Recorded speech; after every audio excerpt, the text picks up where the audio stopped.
Hola, esto es New Books Network en español. Hola, bienvenidos una vez más a New Books en español, un podcast de The New Books Network. Soy Antonio Galindo, anfitrión de este episodio, y hoy hablaremos con Carlos Mallorquín sobre su nuevo libro, Breve Historia del Espíritu del Desarrollo Latinoamericano.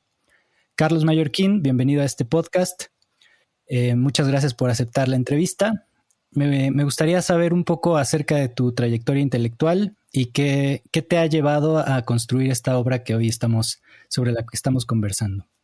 Bueno, primero le agradezco la invitación, la labor que realizan y obviamente que estoy, pues, digamos, en una etapa en la cual este tipo de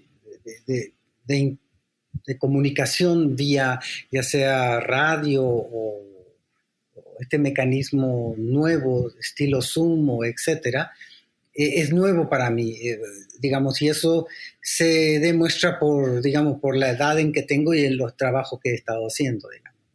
Entonces yo soy un profesor universitario desde que inicié mi carrera en estas actividades, digamos.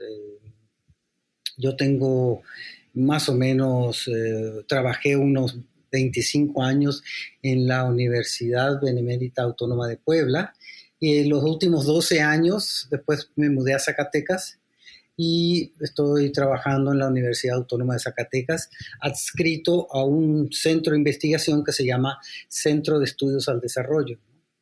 Estrictamente hablando, yo me formé, digamos, en términos curriculares, literalmente estudié antropología en mis primeros años de estudio. De eso data lo que sería mi tesina de licenciatura, que la hice en Inglaterra. Y después hice en Inglaterra también una maestría en ciencias políticas y economía, donde ya me surgieron una serie de dudas sobre el vocabulario o la narrativa occidental sobre nuestros pueblos, sobre lo que hoy llamo la periferia, digamos, del mundo, en esta dicotomía que subraya Prebisch entre centro y periferia, entre países industriales, puramente hablando, y países que se introducen en el mercado internacional comercial a través de una serie de productos sin ninguna transformación, ninguna tecnología. Entonces, en esta dicotomía centro-periferia, digamos, es que yo empecé a repensar mi propia construcción personal, intelectual, digamos, ¿no? Y terminando mis estudios de licenciatura y maestría en Londres, es la época de apogeo de Margaret Thatcher en Inglaterra, donde estuve estudiando, y tuve la suerte de que tengo una prima que me sugirió que venga a México a desarrollar mis inquietudes intelectuales, y en ese entonces la Universidad Autónoma de Puebla estaba creciendo y había posibilidades para trabajar en México. Entonces dejé Inglaterra y me vine a México. Y de hecho yo soy mexicano por nacimiento, es decir, mi madre es mexicana, pero mi padre es paraguayo. Y bueno, el caso muy particular mío es que yo soy también salvadoreño, porque yo nací en San Salvador, pero soy mexicano porque soy hijo de mexicano, ¿no? Entonces siempre lo aclaro porque ni los abogados entienden por qué soy, digamos, mexicano si nací fuera del país. Pero bueno, ese es otro aspecto de lo que implicó mi formación intelectual y personal. Porque después, mientras inicié mi trabajo en la Universidad de Puebla, yo inicié mis estudios de doctorado en la UNAM, en la Universidad Nacional Autónoma de México. Estudié en la Facultad de Ciencias Políticas y Sociales, y bueno, eso obviamente yo creo que me transformó en varios sentidos. Tuve grandes maestros que pusieron mucho énfasis en lo que yo hoy denomino este pensamiento que se llama decolonial. Es una idea de que nosotros podemos examinar y encontrar una serie de narrativas y vocabularios, si gustas, una semiótica, o como lo dice Eduardo Debes en un análisis, digamos, eidético sobre nuestras categorías. Entonces, en la Facultad de Ciencias Políticas y Sociales en la UNAM, yo tuve profesores como Pierre Charles, Susie Castors, caribeños, tuve al profesor Mario Marini, Rui Mauro Marini, y tuve otra serie de profesores como Sergio Bagú y otros que me ofrecieron otra narrativa de la que yo observé en Europa, y como que me aclaró el provincialismo en que vive Europa, cerrado en sí mismo, sin entender, porque no leen o no intentan entender o leer idiomas alternos a los suyos. Y me di a estudiar precisamente la manera en que estos saberes llegan a América Latina. Y estrictamente en América Latina lo que empecé a estudiar fueron, digamos, los pensadores latinoamericanos, ¿no? Y en ese sentido, pensadores en un sentido muy general, digamos.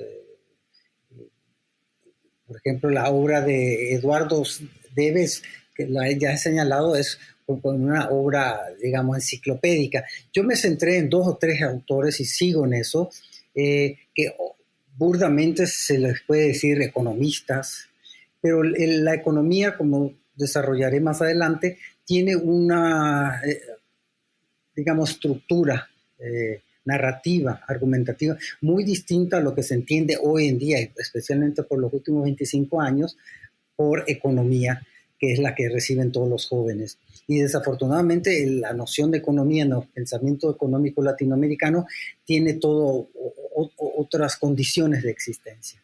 Y así es que mi doctorado lo realicé sobre un examen de la obra de un brasileño que se llama Celso Furtado. Y ahí está la biografía que realicé intelectual sobre Celso Furtado. Y desde entonces, pues he estado, digamos, profundizando en todos estos vocabularios latinoamericanos, ¿no? Y aquí tiene mucho que ver, obviamente, después los exámenes que he realizado sobre otros latinoamericanos que se presentan en el libro y en otros de reciente data, que forman parte, yo diría, de una trilogía. El libro que tú amablemente me estás dando la oportunidad de exponer o discutir o, digamos, hacer público, digamos, es parte de recientes libros. Uno de ellos, digamos, se dice América Latina y su teoría, y el otro habla de relatos contados desde la periferia. Entonces, este libro forma como una trilogía en el sentido de que encierra todo un periodo de ciertos autores en particular, donde encontramos la discusión sobre algo que hoy en día se contrapone al pensamiento, lo que se llama burdamente neoliberal, que se llama un retorno al pensamiento de Celso Furtado y de Raúl Prebisch, del estructuralismo, entonces, que se llama neoestructuralismo. Entonces, esos aspectos de esos otros libros también señalan la inclusión de considerar a otros autores como Osvaldo Sunkel, que es parte ya de una generación ya, digamos, final de lo que fue la gran época de oro. En América Latina se puede hablar de una época de oro en economía, cuando después de la Segunda Guerra Mundial, las Naciones Unidas creó una serie de comisiones económicas para el mundo para, digamos, reconstruir Europa devastada, ¿no? En América Latina, entonces, lograron ponerse de acuerdo varios gobiernos para crear una comisión económica para América Latina. Toda América Latina como que logró derrotar los impedimentos por parte de Estados Unidos de crear una comisión económica para América Latina. Todos los gobiernos, como que la mayoría se puso de acuerdo de construir esta comisión con el objetivo de dar apoyo técnico para lo que sería la transformación, para lo que sería el crecimiento o el desarrollo de las naciones, ¿no? Y entonces la época después de la Segunda Guerra Mundial hace factible la incorporación no solamente de este instituto, digamos, mundial de Naciones Unidas, sino que también generó fuerza suficiente para que en varios países de América Latina se reconstruyan las carreras de economía, por ejemplo. Por ejemplo, en México, la carrera formalmente de economía obtiene su propia facultad a partir del año 1946. Antes estaba bajo la facultad de Derecho. Entonces, el caso, digamos, único en América Latina como facultad de economía fue Buenos Aires. Ya para el 1918 Argentina tenía una facultad de economía y tal vez tenía una de las facultades de economía de mayores logros con respecto a los países anglosajones, con respecto al pensamiento que yo llamo occidentrico, ¿no? El nivel de discusiones que se dan en la Facultad de Economía argentina, con mucho influjo de pensadores, economistas y matemáticos italianos, es la que forma a alguien como Raúl Prebisch, por ejemplo. Pues Raúl Prebisch, digamos que es el más joven de aquellos pensadores que a partir del 45 forma parte de todo este claustro que disemina la idea que América Latina tiene sus propios discursos, por un lado, pero además que los discursos que vienen de fuera, que son importados, tienen una serie de graves incongruencias teóricas. Entonces, Prebisch fue el primero en que en su informe en el año 49, para la situación América Latina, para instalar formalmente a la CEPAL, dice que las nociones universales sobre las relaciones sociales que el centro inconscientemente o conscientemente quiere imponer a la periferia, hay que cuestionarse. Pero esto no es solamente una idea por Prebisch. Cosío Villegas en México, cuya amistad con Prebisch se dio a partir de esa época, es similar. Cosío Villegas decía que el discurso occidental verdaderamente no da cabida a las especificidades y particularidades de nuestra heterogeneidad. Y el concepto de heterogeneidad entonces surge en América Latina como la posibilidad de teorizar, de pensar una gran variedad de relaciones sociales cuyos aspectos cruciales no se pueden delimitar a partir de lo que se entiende por economía entonces en el pensamiento occidentrico y menos en los discursos actuales. Entonces América Latina tiene que reconstruir todo un vocabulario, tiene que primero demostrar que estos vocabularios no solamente no nos sirven, sino que además si los utilizamos para pensar el centro es problemático. Y eso requería un liderazgo intelectual teórico muy importante que lo hizo la CEPAL y otros, ¿no? Claro. Y eso se puede encontrar en mis primeros 2 capítulos, digamos, ¿no? Es decir, sí, Carlos, me gustaría preguntarte precisamente, en el libro se muestra el desarrollo precisamente de este pensamiento latinoamericano y el título del libro me llama la atención que incluya la palabra espíritu del desarrollo latinoamericano y me surge la duda de si ese espíritu estaría cifrado en torno precisamente a las ideas del estructuralismo latinoamericano. ¿Sería ese el espíritu del desarrollo desde América Latina? Claro. El término lo puse adrede e intenta,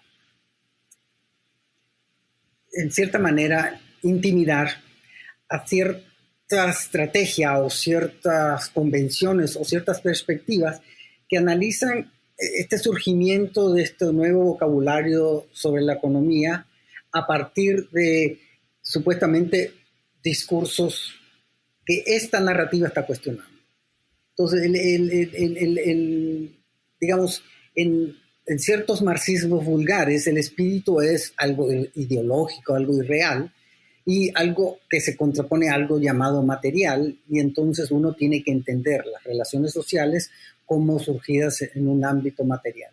El pensamiento latinoamericano, digamos, como cuestiona ideas básicas sobre el devenir y sobre, para usar un término pomposo, sobre ontológicos de pensamiento occidentístico, da pie a un análisis específico de la semiótica, del vocabulario, de las narrativas, cómo se deben transformar y cómo eso da una mejor explicación de lo que serían los conjuntos o las formaciones sociales. Entonces, el espíritu es una especie de movimiento así a lo hegeliano que hasta los años 75, 80 del siglo pasado verdaderamente fue dominante en América Latina. Y este espíritu estructuralista de cómo pensar las problemáticas concretas, específicas, tiene dos, digamos, antagonismos. Por un lado, la derecha liberal en ese entonces, pero un pensamiento liberal serio, y por el otro está el pensamiento marxista. Entonces, el pensamiento económico latinoamericano que absorbe la importancia central de los antagonismos, de las asimetrías de poder como parte de pensar las relaciones sociales, está obviamente enfrentándose al marxismo de todos los colores que hubo en América Latina. Y en ese sentido fue un espíritu relativamente dominante, no obstante los antagonismos ya sea del aspecto liberal o marxista. Yo insisto nomás en este libro y en otros como el propio pensamiento estructuralista latinoamericano supera, ahorita explico ese término, al pensamiento marxismo. Utilizo la metáfora o la analogía. En Hegel hay una noción del Aufbau, de la superación, que lo que está diciendo es que el nuevo vocabulario incorpora, no es que es superior o mejor o nada, sino que el nuevo vocabulario incorpora y supera lo anterior y lo incorpora. Entonces, el aspecto crucial del pensamiento latinoamericano, digamos, y central es los antagonismos. Antagonismos como consecuencias de asimetrías de poder. ¿Por qué asimetrías de poder? Porque distintas entidades, distintas unidades productivas o distintos agentes, ya sean humanos o no humanos, se encuentran en contrastes condiciones de cómo ejercer sus condiciones de vida. Y entonces las relaciones sociales pensadas al estilo del pensamiento estructuralista latinoamericano no dan por sentado una generalidad de cómo las economías se estructuran. En un mundo heterogéneo, asimétrico y en constante antagonismo, no hay un devenir automático que se puede deducir de algunos tipos de marxismo. Que queda de paso de decir que alguien, por ejemplo, como Pancho Aricó, que nos trajo a volver a leer los textos y a traducir los textos de Marx, algo que le preocupó mucho al final, ¿no? Alguien que vivía alrededor del marxismo, le preocupó mucho cómo recuperar el pensamiento local y las limitaciones que tenía el pensamiento que yo llamo occidentrico, ¿no? Que es parte de algo que los propios pensadores que hoy se llaman pensadores decoloniales, como sería Enrique Dulces, como sería Mignolo y otros, no saben o no conocen que Previs y Furtado de jóvenes cuestionaban ya todos estos signos, toda esta narrativa del mundo occidentrico para elaborar políticas económicas y para pensar las estructuras económicas y financieras que ponían en clara desventaja a ciertas unidades productivas, a ciertos países y a ciertas formaciones sociales, ¿no? Entonces, Carlos, sí. ¿Podríamos decir que de cierta manera el estructuralismo latinoamericano entonces es una respuesta a la teleología tanto liberal que piensa que el mercado resolverá todos los problemas, como a la teleología marxista que piensa que la lucha de clases eventualmente conducirá al fin del capitalismo y al comunismo. ¿Sería esa la respuesta latinoamericana, basada en la contingencia histórica y en la realidad más palpable? No sé si se puede definir la postura de cómo surgieron en estos autores, como ya mencioné, Previs, Furtado y otros. No sé si fue una forma de respuesta, porque como ya dije, cuando estudié en la Facultad de Ciencias Políticas y Sociales, yo tuve a maestros como Mauro Marini, un marxista de vieja tradición comunista, y también Agustín Cueva.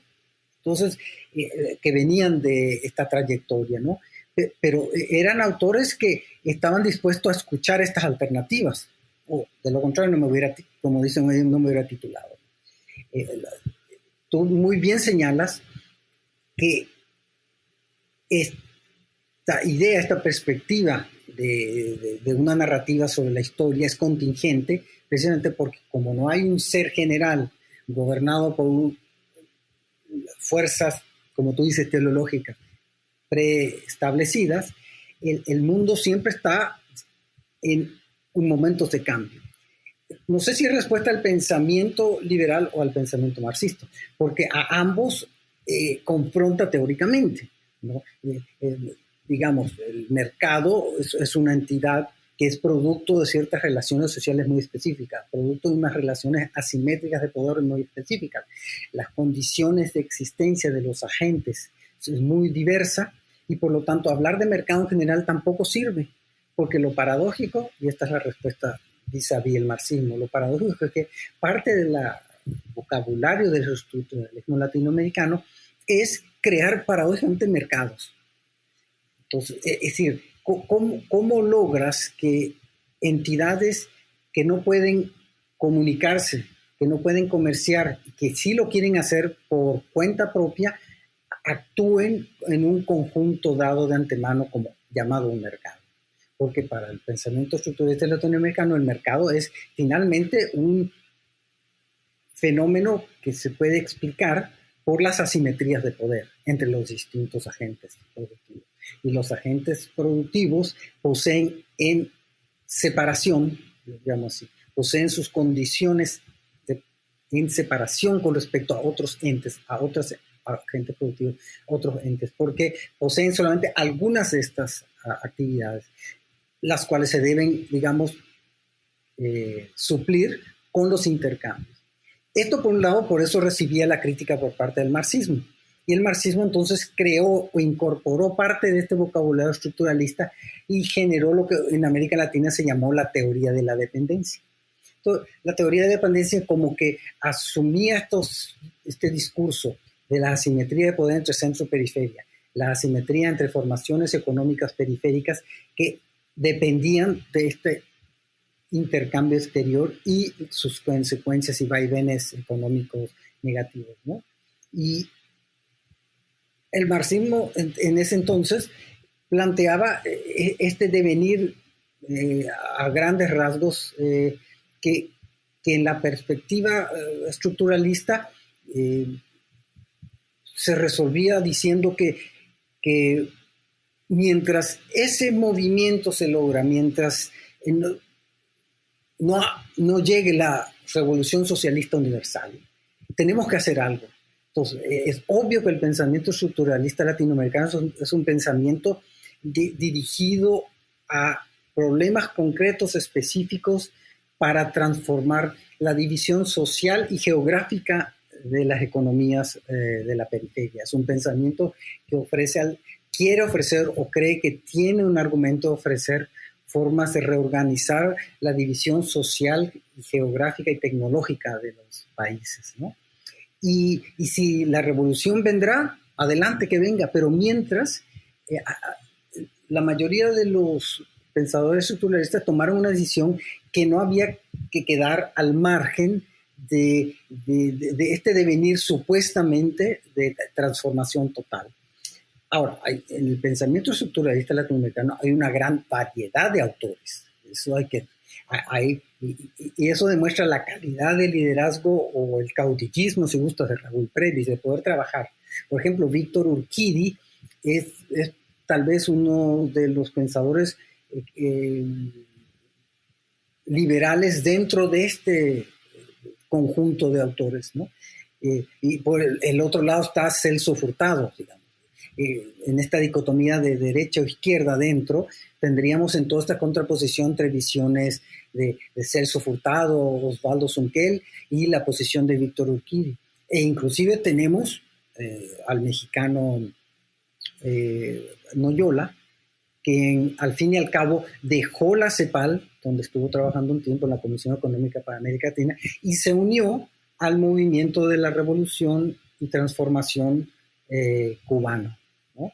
Noyola desafortunadamente falleció joven por un accidente aéreo, pero hay esta gran variedad de perspectivas que se pueden explicar como este origen de cuestionar las bases intelectuales de los discursos occidentricos y cómo pensar nuestras realidades, ¿no?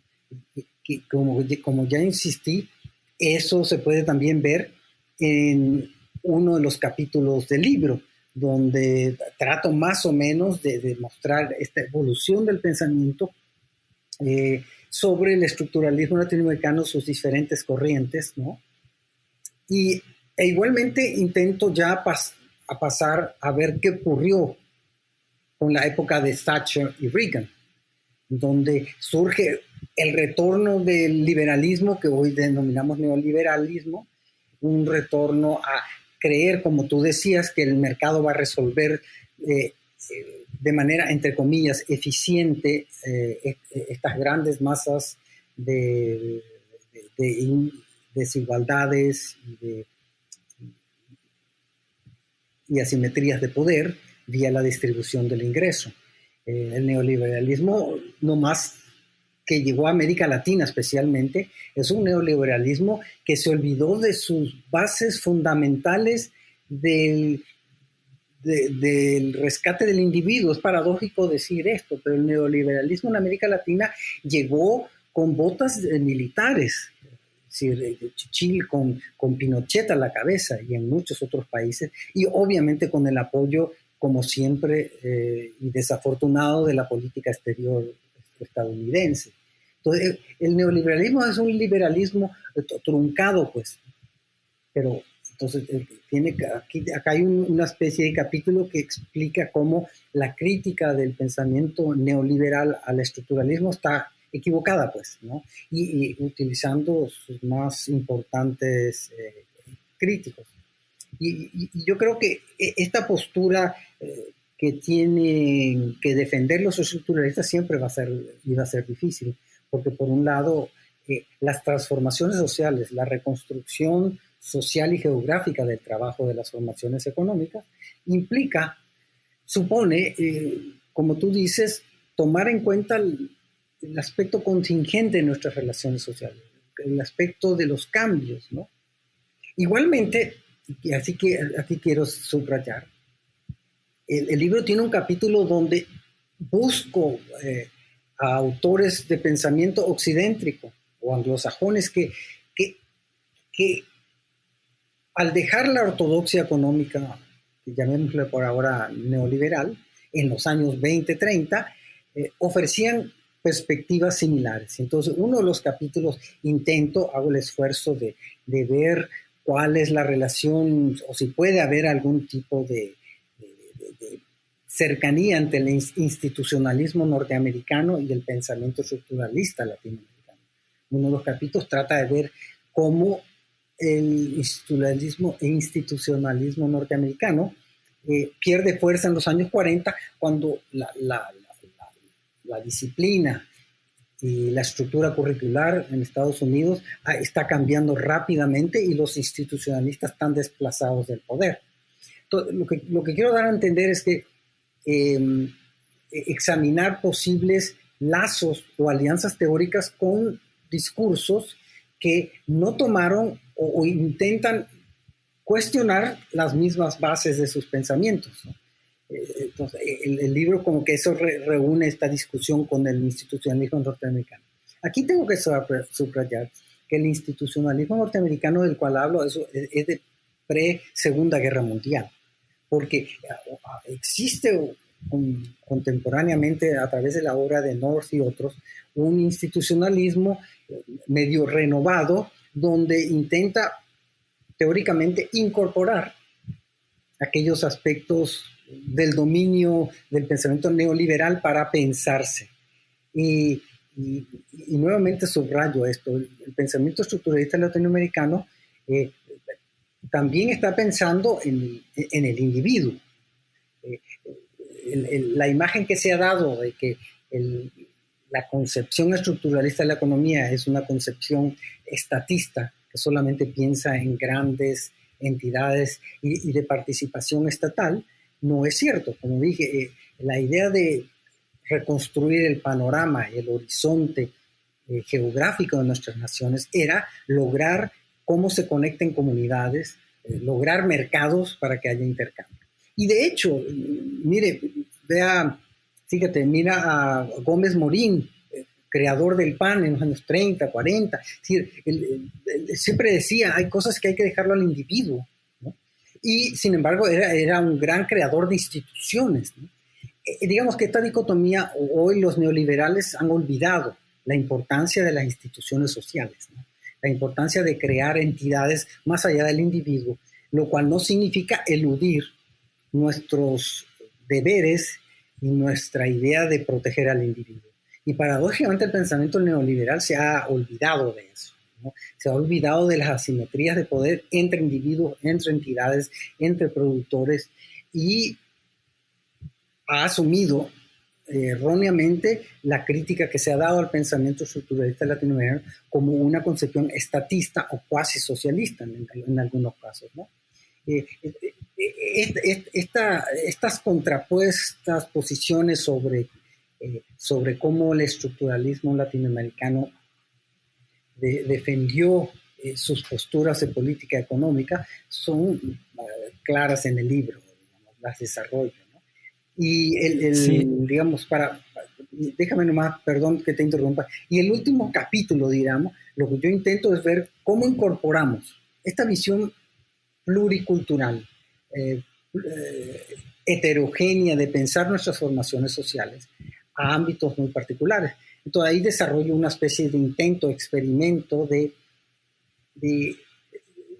pensar el poder regional y cómo uno puede incorporar o dejar de incorporar a comunidades que por cuenta propia, digámoslo así, no se quieren integrar a los grandes movimientos o al gran espíritu del desarrollo, inclusive para decirlo en términos del título.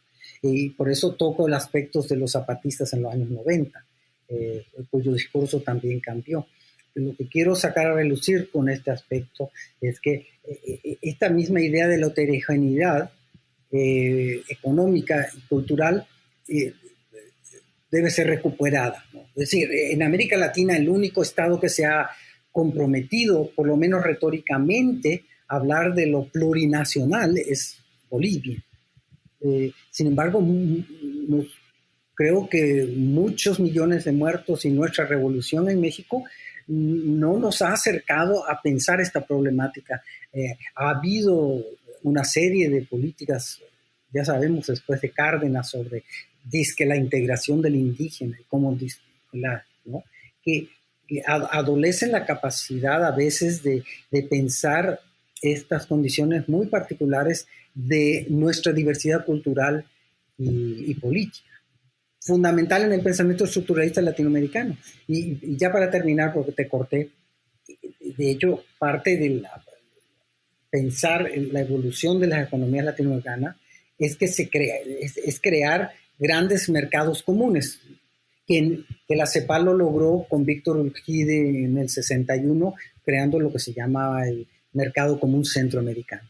Entonces, eran imágenes que se pensaban ya en los 50 al mismo tiempo que se pensaba la Comunidad Económica Europea. Y cómo integramos o nos acercamos, como dirían hoy en día los del discurso de la integración regional, a la gran nación de Bolívar. ¿Cómo logramos incorporarnos dentro de nosotros? Y ya para terminar sobre esto, porque perdón que te interrumpí, no me quiero olvidar algo elemental.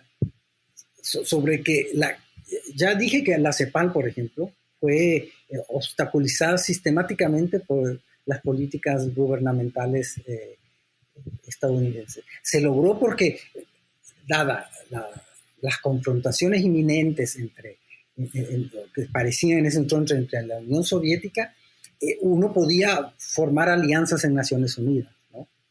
Y esto viene al caso que cuando al día siguiente que la Comisión Económica para América Latina fue constituida, Estados Unidos decidió crear lo que hoy está desbandado, la OEA. Y la OEA, a través de Estados Unidos, a la semana contactó a Raúl Prebisch y le prometió todo lo que quería para que deje su posible incorporación a la CEPAL. En ese entonces, todavía en el 48-49, Prebisch no había asumido la dirección o la secretaría de la Comisión Económica para América Latina. De hecho, Prebisch se negó. Era un puesto que literalmente fue creado para él, pero él se negó por razones que, bueno, ahorita no tenemos tiempo. Digamos, Urquidi no la quiso asumir tampoco porque era mucho más joven de Prebisch y conocía los intríngulos de la política estadounidense. Pero la OEA, la creación de la OEA le prometió a Prebisch un aparato institucional de investigación para que no se una a la CEPAL. Bueno, este es como un marco de cómo el saber es poder y cómo, el término de Michel Foucault, por ejemplo, la idea de saber es poder es importante. Quién está diciendo y cómo lo dice y bajo qué condición. Tenía una pregunta precisamente sobre el tercer capítulo en el que das cuenta de cómo se construye una narrativa desde la academia anglosajona, podríamos decir, que excluye al estructuralismo latinoamericano de una concepción teórica de lo que sería el estructuralismo del siglo XX. Me parece fundamental ese capítulo para entender cómo en los ámbitos académicos el estructuralismo ha quedado soslayado en favor de la teoría más cercana a la teoría neoclásica y lo que está en boga en las academias de economía actualmente, ¿no?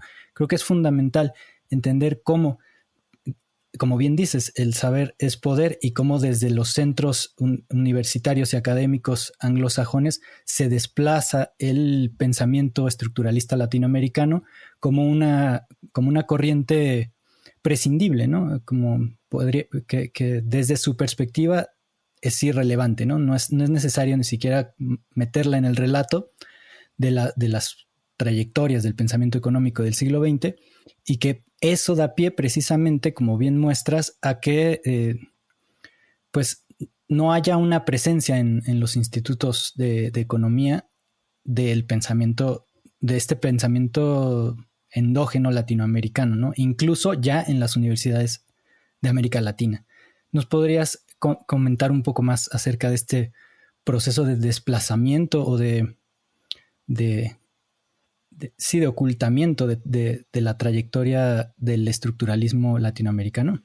Sí, claro que yo creo que el término es el indicado. El desplazamiento, ocultamiento, viene de la mano con estos grandes cambios también económicos después del 75, la época de Thatcher y Reagan.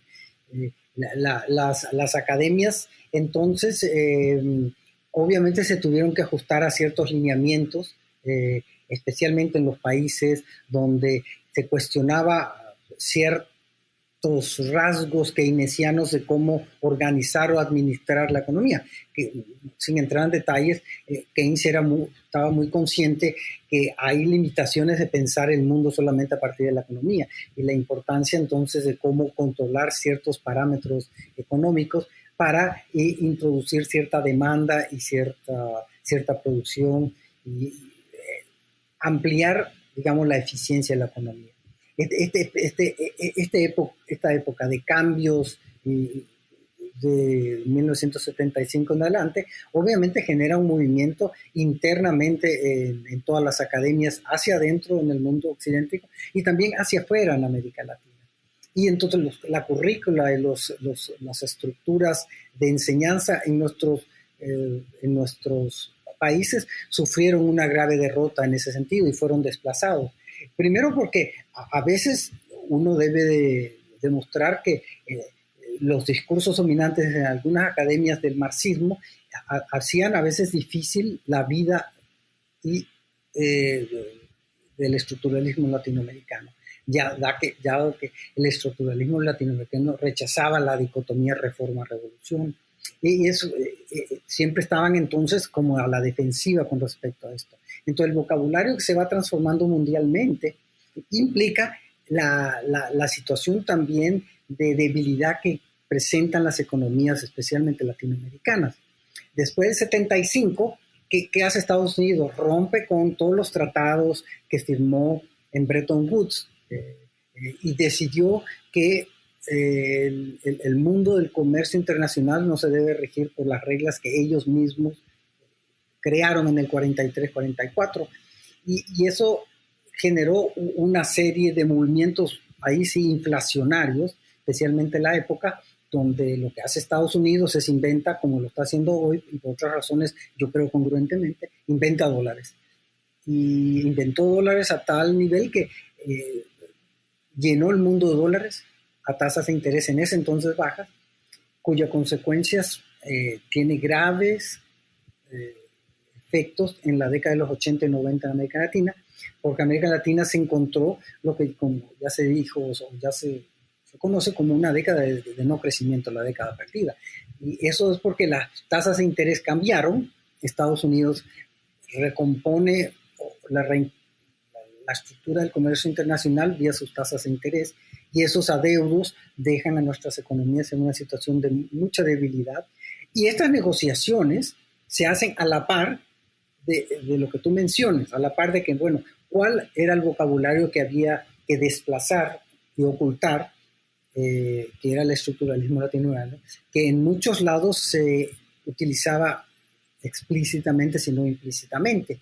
Y entonces el discurso de contraponer mercado a Estado es volver a economías disque abiertas, sin ninguna previsión, que fue otro grave error latinoamericano, abiertas a cualquier tipo de flujo o influjos, que dificultó por mucho tiempo la evolución progresiva de la economía en América Latina. Pero este desplazamiento se da cuando hay una asimetría de poder y una debilidad de la gran mayoría de las formaciones económicas latinoamericanas, porque están discutiendo las formas en cómo resolver el tema de la deuda externa.